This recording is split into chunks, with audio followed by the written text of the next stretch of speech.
Question दिया हुआ है, determine the moment of resistance of a singly reinforced beam using a steel dia 60 mm L20 concrete 80-250, ठीक है ना। तो अगर ये सिंगली रेनफोर्समेंट नहीं रहता तो कैसे हम डिसाइड करते कि सिंगली है कि डबली है, ठीक है। तो कैसे डिसाइड करते, तो एक फार्मूला बताए थे, पहले डेप्थ ऑफ न्यूट्रल एक्सिस निकाल लेंगे। एक्सिस करके होता है डायरेक्ट, प्रीवियस क्वेश्चन जो बनाए थे ना, प्रीवियस क्वेश्चन जो बनाए थे उसमें डेप्थ ऑफ न्यूट्रल एक्सिस निकाले तो उससे भी निकाल सकते हैं, नहीं तो फिर यह सिग्मा एस टी प्लस 93.33 से निकाल सकते हैं, ठीक है। तो सिग्मा एस टी कितना हो जाएगा, 250 के लिए कितना हो जाता है, 140 होता है ना। सिग्मा एस टी 250 के लिए 140 मीटर पर है सर। अब डिजाइन मोड रेशियो कैसे निकालेंगे, एम क्या 280/3 सिग्मा सीडीसी, हालांकि यहाँ जरूरत नहीं है लेकिन फिर भी निकालेंगे ना डिजाइन मोड रेशियो, अभी आगे जरूरत पड़ेगा इसका। तो 280/3 सिग्मा सीडीसी, तो 280/3 और सिग्मा सीडीसी कितना आ जाएगा, M50 के लिए 3 से डिवाइड करेंगे तो 5 आएगा ना, तो 5, ठीक है। तो कितना आ गया 280 डिवाइड बाई कितना, डिवाइड बाई 15 डिवाइड बाई 15 कितना हो गया 18 आ रहा है, ठीक है। 280 18 ले लो, 3 मीटर कितना 18 ले लो, ठीक है। तो यहाँ से sigma depth of neutral axis निकाल सकते हैं ना, गप करते रहते हैं। इफेक्टिव डेप्थ कितना हो गया, इफेक्टिव डेप्थ दिया हुआ है, साइज ऑफ बीम कितना है 160 और 300, तो 300 क्या है इफेक्टिव है, यहाँ पे डी का वैल्यू कितना हो जाएगा 300। अगर इफेक्टिव नहीं रहता तो क्या बताए थे, total depth minus clear cover, effective cover था ना, इफेक्टिव कवर था, तो इफेक्टिव कवर आपको दिया रहता उससे हम निकाल लेते इफेक्टिव डेप्थ, अगर टोटल डेप्थ दिया रहता तो। लेकिन यहाँ पे इफेक्टिव दिया हुआ तो कैलकुलेशन करने की जरूरत नहीं है। और सिग्मा एस टी कितना हो जाएगा 140 प्लस 93.33, कैलकुलेशन करिए कितना आ गया 93.33 गुना 300 डिवाइड बाई 140 प्लस 93.33 कितना हो गया 119 आ गया, ठीक है ना। 119.99 यानी ले लेते हैं 120 से ले लेते हैं, ठीक है। तो आपका डेप्थ ऑफ न्यूट्रल एक्सिस 120 से मान लिया। अब देखिए हम actual depth of neutral axis का फॉर्मूला बताए थे, क्या बताया था, x a के होल स्क्वायर अपॉन 2 गुना b is equal to m into a s t into d minus x। तो यहाँ से x से हमको निकालना है, लेकिन b दिया हुआ है ना, तो कितना हो जाएगा, b कितना दिया हुआ है 160, 2 से डिवाइड करेंगे कितना हो जाएगा 80 हो जाएगा। तो 80x a के whole square equal to m कितना आ गया 18 और a कितना हो गया 16 mm के डायमीटर यूज किए हैं, तो एरिया ऑफ स्टील क्या हो जाएगा पाई/4 गुना, और नंबर ऑफ स्टील नहीं दिया हुआ है, नंबर ऑफ स्टील तो दिया हुआ है, कैसे निकालेंगे, ठीक है। तो नंबर ऑफ स्टील दिया रहता है यहाँ पे, तो एरिया ऑफ स्टील निकाल देना, कितना स्टील यूज किए हैं, इसीलिए फॉर्मूला नहीं लगाया। ठीक है। तो दिया हुआ है सिंगली रेनफोर्समेंट है, तो सिंगली रेनफोर्समेंट क्या है, तो न्यूट्रल एक्सिस हमारा एक्सी होगा जो लेस देन होगा किससे, एक्सी ग्रेटर होगा एक्से से, ठीक है। तो ये किस में फेल करेगा, स्टील में फेल करेगा, ठीक है ना। तो यहाँ पे नंबर ऑफ स्टील ले लो 4, मतलब 4 स्टील हम यूज कर रहे हैं, 4 बार यूज कर रहे हैं, ठीक है। तो यहाँ एरिया ऑफ स्टील कितना हो जाएगा, 16 के होल स्क्वायर गुना 4, ये 4 कैंसिल, तो ए एस टी कितना रहेगा, ए एस टी आ जाएगा पाई गुना 256, कितना आ गया 804.24। अब देखो हम पहले प्रूव करते हैं ये सिंगली रेनफोर्समेंट है कि नहीं। यहाँ चलिए ठीक है, ए एस टी आ गया है 804.24 इंटू डी माइनस डी कितना दिया हो 300 माइनस 1 से। अब यहाँ पर से तुम निकालना है, यहाँ पर से एक से निकालना है, यहाँ पर से क्वाड्रेटिक इक्वेशन है, एक से निकाल सकते हैं ना। तो यहाँ से एक से कैलकुलेट करना जो छोटा आ जाएगा, यानी एक से जो यहाँ पे आएगा ना, एक से जो आएगा लेस देन 120 से आएगा, ये आप लोग छोड़ दिए कैलकुलेशन के लिए, ठीक है ना। एक से क्या होगा 120 से छोटा आएगा। तो हम बताए थे कि सिंगली रेनफोर्समेंट होगा तो क्या होगा, depth of actual depth of neutral axis होगा जो कम होगा किससे, डेप्थ ऑफ न्यूट्रल एक्सिस से, ठीक है। तो सेक्शन मेरा क्या होगा, सिंगली रेनफोर्स्ड होगा। तो सिंगली रेनफोर्स्ड होगा तो किसमें फेल करता है, स्टील में फेल करता है, ठीक है। तो मोमेंट ऑफ रेजिस्टेंस जो हम निकालेंगे ना, स्टील वाला से निकालेंगे, कंक्रीट वाला से निकालेंगे तो गलत हो जाएगा। तो मोमेंट ऑफ रेजिस्टेंस वाला जो फॉर्मूला यूज करेंगे, ये यूज करेंगे, MOR जो यूज करेंगे A S T into sigma S T into D minus X C by 3 से, ये वाला यूज करेंगे, ठीक है ना। तो यहाँ से एक्सी हमको कैलकुलेशन करना ही पड़ेगा, चलो कर ही लेते हैं। 18 गुना कितना है 804.24,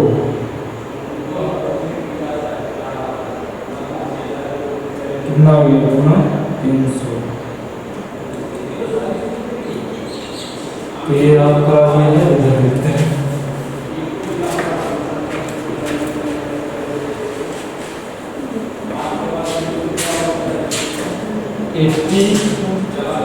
स्क्वायर इधर आ गया 4342896 माइनस कितना आ जाएगा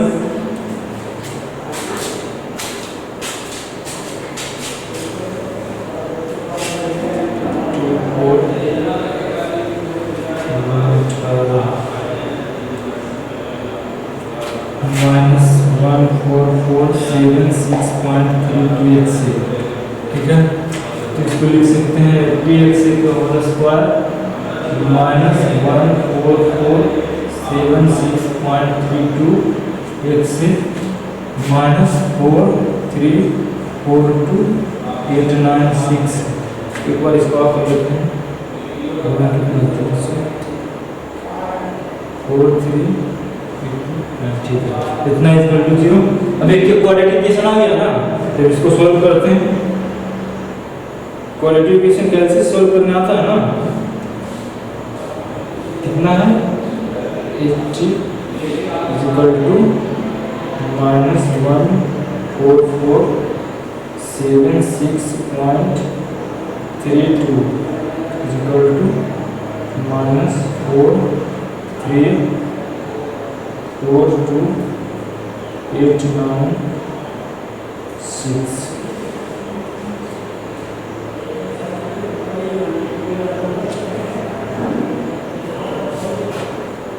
देखो यहाँ जो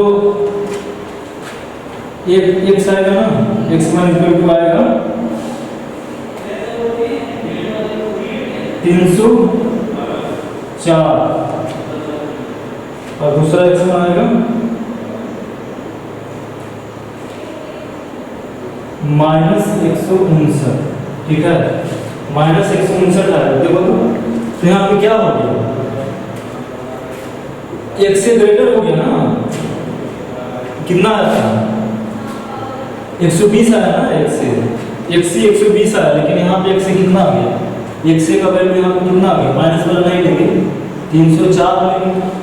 304 है तो क्या एक से ग्रेटर आया, किससे, एक्सी से आ गया, तो क्या ये अंडर एनफोर्समेंट रहा नहीं, अब ओवर एनफोर्समेंट हो गया, तब इससे नहीं निकालेंगे, ये फार्मूला वैलिड नहीं हुआ, अब ये फार्मूला वैलिड हो गया, sigma CBC by 2 into B into x to D minus xc by 3, ये फार्मूला से मोमेंट ऑफ रेजिस्टेंस कैलकुलेट करेंगे। ठीक है ना, ठीक है। और यहाँ पे xc कौन यूज करेंगे, xc अब नहीं यूज होगा, यहाँ पे xc यूज होगा, हाँ xc यूज होगा, xc यूज होगा। ठीक है, xc यूज होगा। तो ये आपको मोमेंट ऑफ रेजिस्टेंस निकालिए, इसको मिटाते हैं।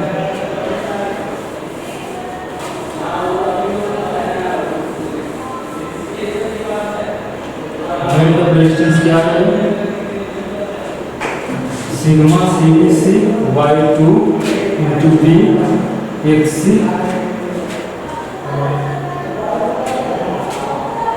D minus xc by 3। ठीक है, तो कितना हो गया, सिग्मा CBC कितना M50 है ना, कौन सा यूज किए हैं, M50 ना,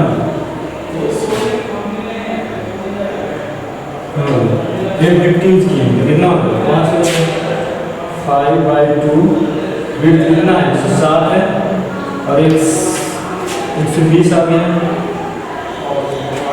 और D कितना है 300 माइनस xc कितना आ गया 120/3। तो इसको थोड़ा सा कैलकुलेशन कर लेते हैं, 5 गुना 80 गुना 120 गुना 300 माइनस कितना है 40। तो कैलकुलेशन करो,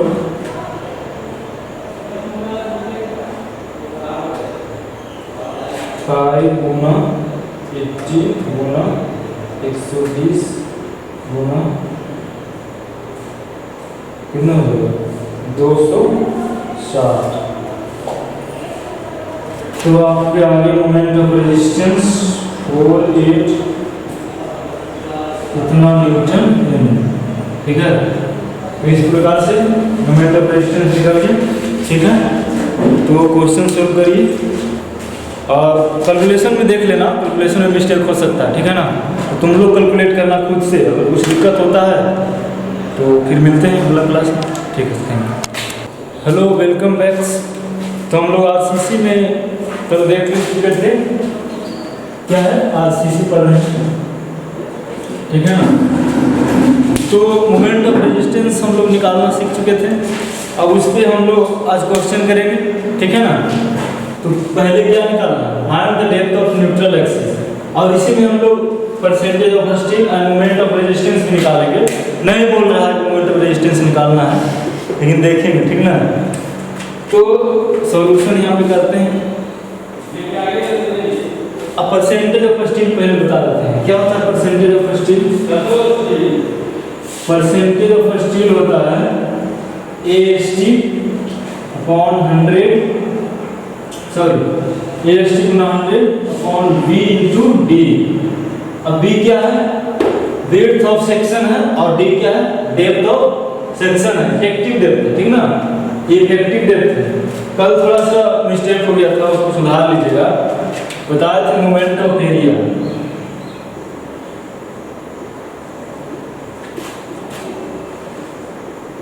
मोमेंट ऑफ एरिया का फॉर्मूला था XA के whole square upon 2 into B equal to M into AST into D minus XA था। ठीक है ना, यहाँ पर थोड़ा सा गड़बड़ा गया था, तो कल के लेक्चर में वो था ना मोमेंट एरिया, उसका फॉर्मूला गलत है, ये फॉर्मूला सही है। ठीक है ना, तो इसको याद कर लीजिएगा। ये बहुत इंपॉर्टेंट है, हर क्वेश्चन में ये फॉर्मूला यूज होगा, ठीक है ना। Actual depth of neutral axis निकालने के लिए जो कंपैरिजन करेंगे किससे, न्यूट्रल एक्सिस से, डेप्थ ऑफ न्यूट्रल एक्सिस से बैलेंसिंग कंडीशन में, ठीक है ना। तो इससे हम actual depth of neutral axis निकालेंगे, ठीक है, और कंपैरिजन करेंगे किससे, डेप्थ ऑफ न्यूट्रल एक्सिस से एट बैलेंसिंग कंडीशन, ठीक है। तो यहाँ पे दिया हुआ है क्या कर रहा है, 4 बैलेंस्ड सेक्शन, तो बैलेंस्ड सेक्शन है तो ये फॉर्मूला लगाने की जरूरत नहीं है, ठीक है। और इसमें एएसटी आपको दिया भी नहीं है कि स्टील का कितना डायमीटर हम यूज कर रहे हैं, वो दिया हुआ नहीं है, तो यहाँ पे ये फॉर्मूला नहीं लगाएंगे, यहाँ पे बैलेंसिंग सेक्शन लगाएंगे। तो देखिए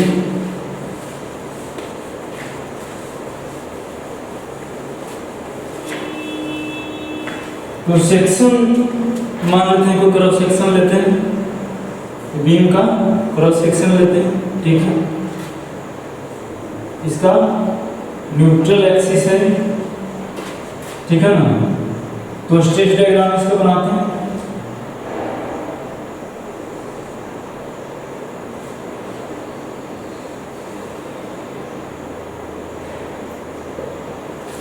ये आपका सिग्मा एसटी हो गया, ये सिग्मा सीबीसी हो गया, ये क्या हो गया एक्ससी, और ये क्या हो गया इफेक्टिव डेप्थ डी, ठीक है ना। इफेक्टिव डेप्थ दिया हुआ है ना, वो नहीं दिया हुआ है, क्वेश्चन में मिस्टेक हो गया है।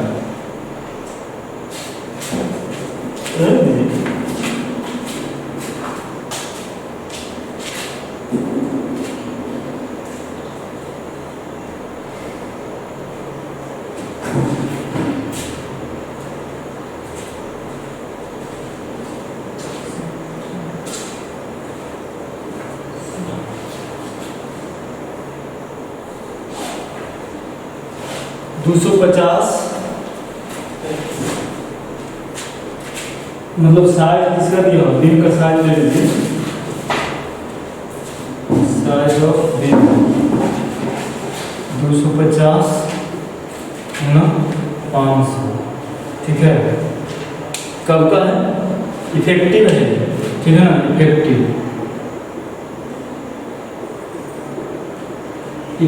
है। तो यहाँ पे इफेक्टिव है तो डी कैलकुलेशन करने की जरूरत नहीं है, आपको इफेक्टिव कवर की जरूरत नहीं है यहाँ पे, ठीक है ना। तो इफेक्टिव है, तो यहाँ से डेप्थ ऑफ न्यूट्रल एक्सिस हम लोग निकालेंगे, ठीक है। डेप्थ ऑफ न्यूट्रल एक्सिस यहाँ से निकालेंगे कैसे, बैलेंसिंग कंडीशन में क्या करते थे, ये tan थीटा, ये tan थीटा, तो यहाँ से क्या हो जाएगा sigma C B C divide by X C that is equal to sigma S T upon M है, सिग्मा एसटी अपॉन एम। और ये दूरी कितना बच गया, टोटल कितना है, कैपिटल डी है, और ये कितना हो गया एक्स सी, ठीक है ना। टोटल कितना होगा डी माइनस एक्स सी, एक्स सी है ना, टोटल डेप्थ डी है, ये कितना होगा डी माइनस एक्स सी। अब यहाँ पे सबका वैल्यू रखते हैं, अब M20 दिया हुआ है, तो M20 का सिग्मा सीबीसी कितना होता है, बार बार नहीं बताएंगे, M20 का सिग्मा सीबीसी कितना होता है 7 न्यूटन पर mm स्क्वायर, ठीक है ना। और सिग्मा एसटी AP 415 के लिए कितना होता है, सिग्मा एसटी AP 415 के लिए 230 होता है न्यूटन पर mm स्क्वायर। तो यूज करिए design model ratio, design model ratio क्या होता है 280 अपॉन 3 सिग्मा सीबीसी होता है ना। तो डिजाइन मॉडल रेशियो पहले निकालिए, तो डिजाइन मॉडल रेशियो कितना आ जाएगा 280 अपॉन 3 सिग्मा सीबीसी का वैल्यू कितना है 7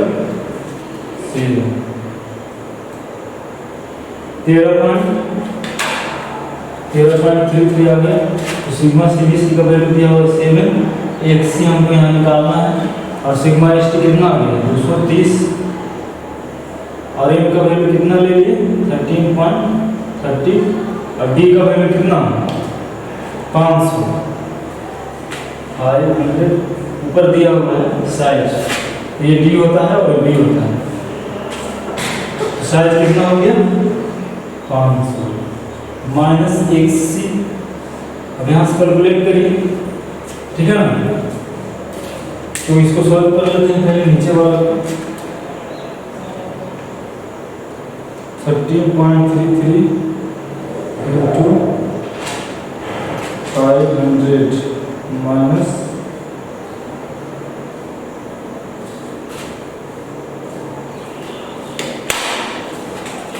7 गुना 13.33 into 500 minus 1c that equal to 230 1c। ठीक है, ठीक है ना।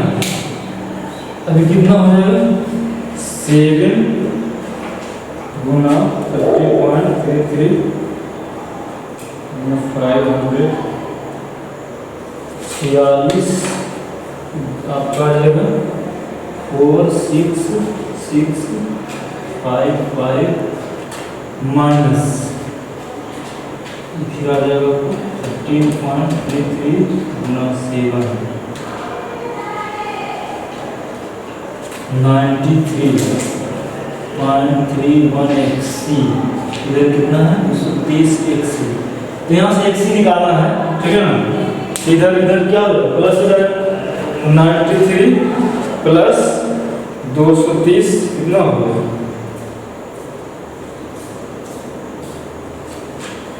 230 प्लस 93 पॉइंट कितना 31 कितना हो गया आपका 233.33।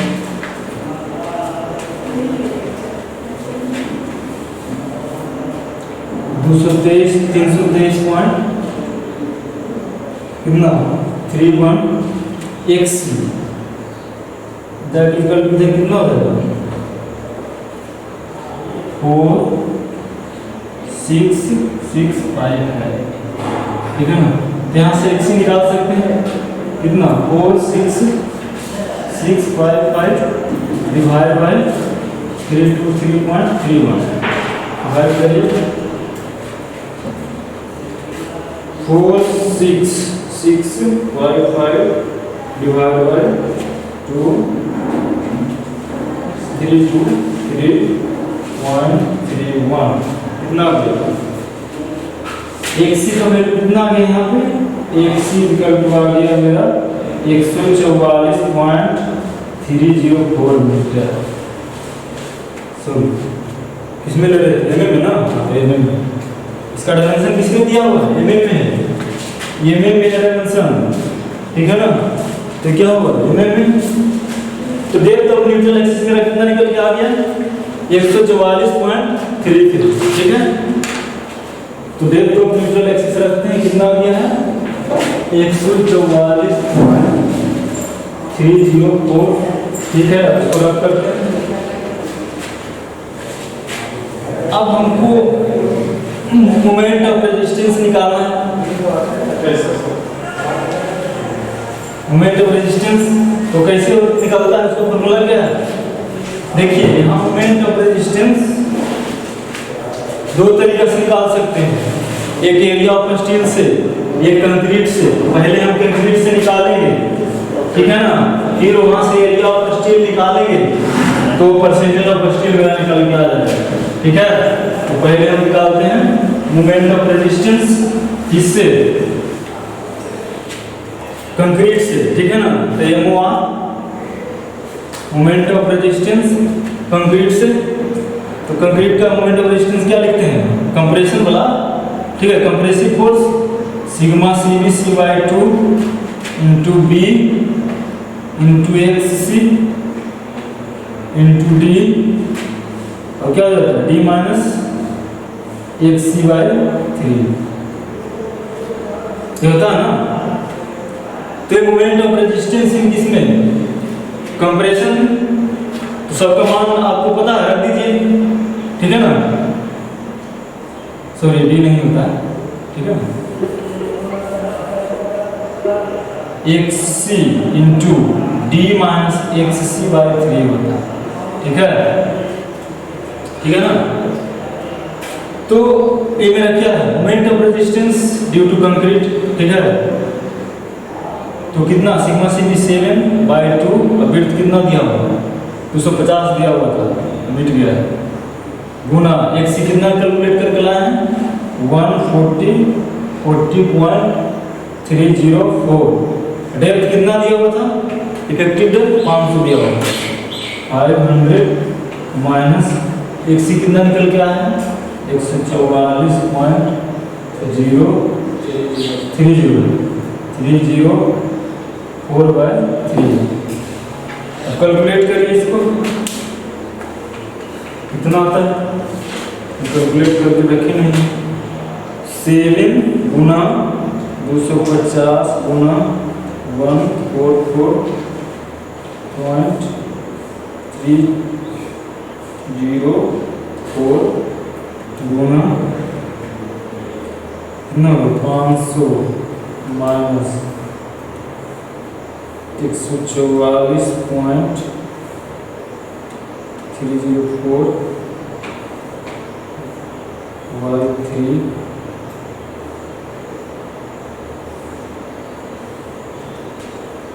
कितना है। तो मोमेंट ऑफ रेजिस्टेंस मेरा आ गया 5705943.05 न्यूटन mm। ठीक है ना। अब इसको न्यूटन एम में इतना क्या आ गया, मोमेंट ऑफ रेजिस्टेंस मेरा आ गया। ठीक है, अब टेंशन साइड से क्या होता है, मोमेंट ऑफ रेजिस्टेंस, यानी स्टील एरिया ऑफ स्टील से मोमेंट ऑफ रेजिस्टेंस निकालेंगे तो क्या होता है, क्या होता है, moment of resistance due to steel sigma S T into A S T into क्या होता है D minus X C by 3। ठीक है, तो इससे हमको क्या निकालना है, सिग्मा एस टी तो दिया हुआ है, ए एस टी निकालना है। ठीक है ना, तो मोमेंट ऑफ रेजिस्टेंस हम इधर निकाल लिए हैं, ए एस टी हमको मालूम नहीं, सिग्मा एस टी मालूम है और बाकी सब मालूम है, तो यहाँ पर से कैलकुलेशन कर सकते हैं। तो मोमेंट ऑफ रेजिस्टेंस कितना आ गया, 57,059,437। ठीक है ना, 0.05। इधर सिग्मा एस टी कितना क्या यूज किए हैं, एफी 415। तो एफी 415 के करस्पॉन्डिंग सिग्मा एस टी कितना जाता है 230। ठीक है ना, 230 गुना सिग्मा एस टी तो निकालना है, और डेप्थ ऑफ इफेक्टिव डेप्थ कितना दिया हुआ था 500 दिया हुआ था, 500 माइनस एक्स सी कितना कैलकुलेट किए थे 144.304/3। अब इसको कैलकुलेशन करना है, एएसटी निकालना है, तो एएसटी कैसे निकलेगा, इतना डिवाइड बाय 230 गुना 500 माइनस 144.304/3। 548.98 आ गया। हम ले लेते हैं थोड़ा सा ज़्यादा, देखो एरिया ऑफ स्टील को बढ़ा के ले सकते हो, एरिया ऑफ स्टील देखो ले लेते हैं हम 550, 548 आया है, हम 550 ले लेते हैं। जैसे कि हम कोई भी मतलब हमारा डिजाइन एरिया ऑफ स्टील आ गया है 600 mm²। ठीक है ना, तो क्या हम स्टील अगर कॉलम में ज़्यादा यूज कर देंगे 700 mm², तो क्या घटा कर जाएगा, नहीं होता, स्ट्रॉन्ग बनाएगा ना, इसीलिए बढ़ा सकते हैं, फ्रैक्शन में है तो उसको इंटीजर में कन्वर्ट कर सकते हैं। ठीक है ना, तो एरिया ऑफ स्टील इतना निकल के आ गया। अब हमको निकालना क्या है, परसेंटेज ऑफ स्टील। तो परसेंटेज ऑफ स्टील का फॉर्मूला बताया थे, क्या होता है परसेंटेज ऑफ स्टील का फॉर्मूला बताया था ना, परसेंटेज ऑफ स्टील क्या होता है, ए स्टील गुना 100 divide by B into D. ठीक है, तो बी इंटू डी दिया हुआ था 250 गुना 500, ए स्टील हम कैलकुलेट कर लिए हैं यहाँ पे कितना 550 गुना 100 डिवाइड बाय 250 गुना 500, कैलकुलेशन करिए कितना था 550 गुना 100 डिवाइड बाय 250 गुना 500। ठीक है, कितना आ गया 0.44% आ गया। मतलब हम बीम डिजाइन करेंगे ना तो टोटल एरिया का 0.44% रेनफोर्समेंट प्रोवाइड करेंगे। ठीक है, कोई बीम हम डिजाइन करेंगे जो ग्रेड ऑफ कंक्रीट होगा M20 का, तो उसका एरिया ऑफ स्टील कितना होगा 0.44 ऑफ टोटल एरिया। ठीक है, तो अब नेक्स्ट क्वेश्चन लेते हैं। ठीक है, ये क्वेश्चन का कंप्लीट हो गया, नेक्स्ट क्वेश्चन लेते हैं।